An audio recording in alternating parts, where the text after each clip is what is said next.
Perhaps most telling is that if you suggest to the average person that maybe God does not exist, he will likely respond with less emotion and hostility than if you bring up the idea of life without government. This indicates which religion people are more deeply emotionally attached to and which religion they actually believe in more firmly. Are you for gun control? Yeah. Who should control the guns? Who should control the guns? Probably the government.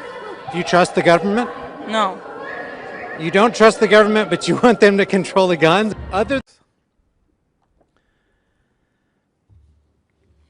What is libertarianism? Well, the way I see libertarianism, first of all, I have to say that if you get 10 libertarians in a room, you're going to get 11 different views as to what libertarianism is. It's sort of like herding cats or something. So my own view is that libertarianism is either a two-edged sword or two sides of the same coin. And on one side of the coin is the non-aggression principle, and on the other side of the coin is private property rights. The non-aggression principle is pretty non-controversial. All it says is keep your bloody mitts to yourself. Don't grab other people or their property without their permission. Now, if you ask the next 100 people that walk down the street, do you favor murder, rape, and theft? You know, they'll say, of course not. And even if they do, they won't admit it. But the difference between libertarianism and other people is that we're really serious about that. We apply it to everything. We apply it to other people, other institutions, including government. The way I see libertarianism, the essence of it is anarcho-capitalism, because the government itself is a violator of the non-aggression principle, because it tells people you have to pay taxes whether you like it or not. And then there are these excuses, well, if you live here, you know, you've implicitly agreed. I didn't implicitly agree to anything like that. I never signed any constitution or any agreement that other people can take my money and give it to other people. It's just theft. If anyone else were to do it and not calling themselves government, we would know clearly that it's a violation of the non-aggression principle. But somehow government is free of this problem. The way I see libertarianism, there are like 3 or 4 stages. The highest is anarcho-capitalism, which applies the non-aggression principle to everything with no excuses, no exceptions, including government. The second, one level down, would be minarchism or minimal government libertarianism, which says, okay, there is a role for the government, and the role for the government is to protect persons and property. And to that end, there are only 3 institutions that are justified: armies to keep foreign bad guys off of us, police to keep local bad guys off of us, and courts to tell who the good guys and who the bad guys are. People associated with the first, anarcho-capitalism, would be Murray Rothbard, for example. People associated with the second one would be Ayn Rand and Ron Paul.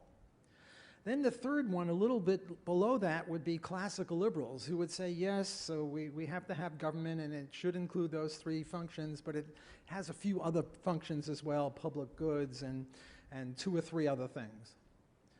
I'm not sure who I would put in there, maybe Robert Nozick. And then fourth, after that, would be sort of free enterprises, but who make a lot of compromises and who say, yes, we have to have the government do this, we have to have government do that, but they talk a good free enterprise line. I would include Milton Friedman and Friedrich Hayek here in that category. They make a lot of exceptions, and I think one of my lectures upcoming is an attack on Milton Friedman and Coase and Buchanan, who I would also put in that category. Okay, so that's the first side of the coin, the first side of the libertarian coin, the non-aggression principle. But you need the other side of the coin also, because suppose I go and grab Sanjay's wristwatch. He's sitting in the first row, and I just grab his wristwatch, and he smacks me. Well, did I commit aggression and he was defensive or not? It depends upon who owns that wristwatch. If he stole it from me yesterday and now I'm repossessing it, then I'm the good guy and he's the bad guy. On the other hand, the reality is I never met the man before. I didn't take his wristwatch, he didn't take mine, and if I take his wristwatch, I'm the aggressor. So we have to have a theory of private property rights, otherwise we can't tell who the aggressor is and who the aggressor isn't. Well, the libertarian view of of property rights is based on homesteading. This is John Locke, this is Murray Rothbard, Hans Hoppe has made magnificent contributions to this theory as well.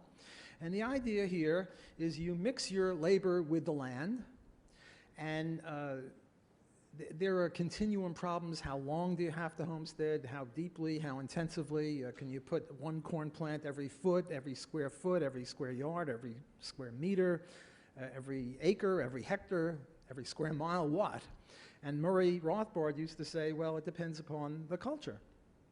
East of the Mississippi in the U.S., you have to farm more intensively because it's a more fertile area. West of the Mississippi, you don't have to farm as intensively. Okay, so you farm some land, and I domesticate a wild cow, and now I have a cow, and I get milk from the cow, and you have wheat from your farm, and now we trade.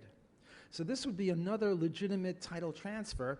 One would be homesteading, and the other would be barter or voluntary trade. Anything voluntary, anything peaceful, as Leonard Read used to say.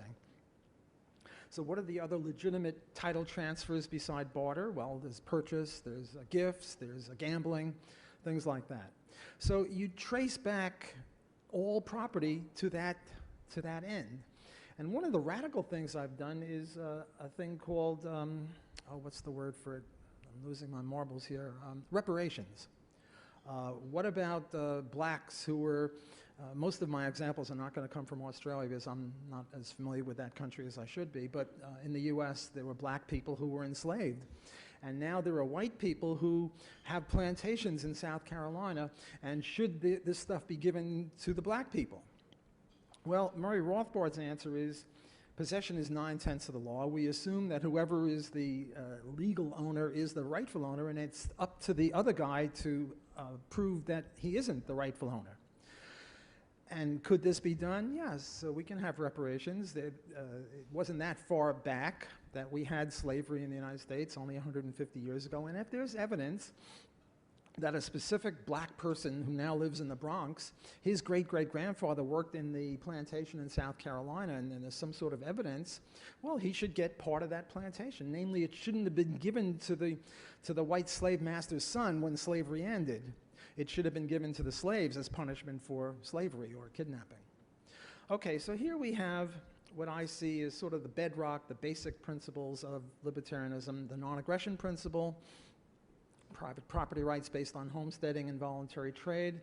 And then the way I look at the world is through these eyeglasses of libertarianism. Any problem that comes up, I say, well, how does it match with the non-aggression principle? How does it match with the homesteading private property? And then I might not have the answer. You have to do a little bit more research and thinking about complicated issues like, I don't know, abortion or blackmail or something, which I'll be covering later on in my lectures. But at least you have some sort of grounding, some sort of background to approach the problem. And I think that this is very invaluable, very important for libertarians to have.